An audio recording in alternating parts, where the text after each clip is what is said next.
if you're planning cruise sa Thailand, watch this video. Etong Smile Riverside Cruise ang napili namin ng New Year's Eve kasi eto na talaga yung pinakamura nakita namin sa app sa Klook. Pag mga gantong special event like mga New Year's Eve, Christmas Eve, sobrang bilis maubos ng ticket. Kaya kung nagpaplano naman kayo na mas maaga, I highly suggest mag-book na kayo kahit mga 2 months before para mas maraming choices, mas mura nyo makuha, and also baka makakita pa kayo ng mga cruise na open top.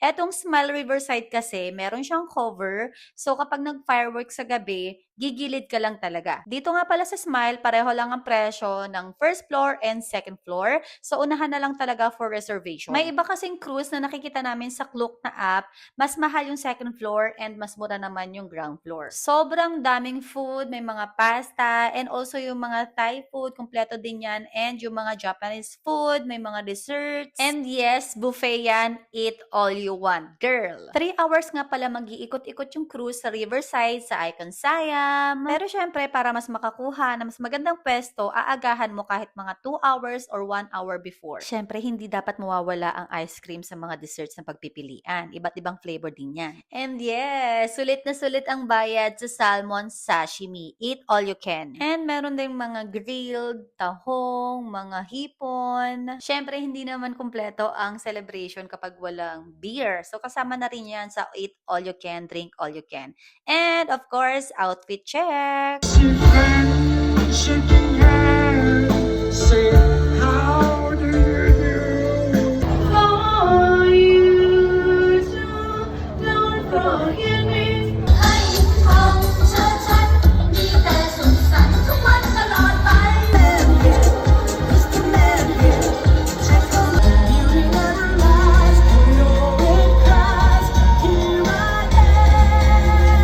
Balak din mag-cruise ng New Year's Eve. I think New Year's Eve talaga ang pinakamahal kasi umabot siya ng 14K per pax and around 6,000 pesos naman kapag bata. Mga 5 years old pataas or 4 years old pataas. Pero may mga additional discount sila kapag birth month mo and also free birthday cake. Happy birthday, Kuya!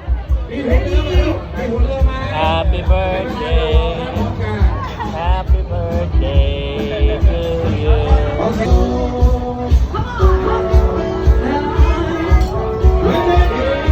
This Valentine's Day, meron silang 2,000 plus per pax.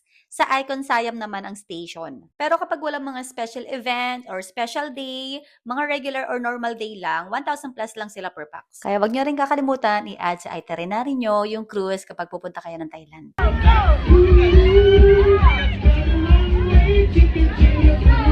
Go!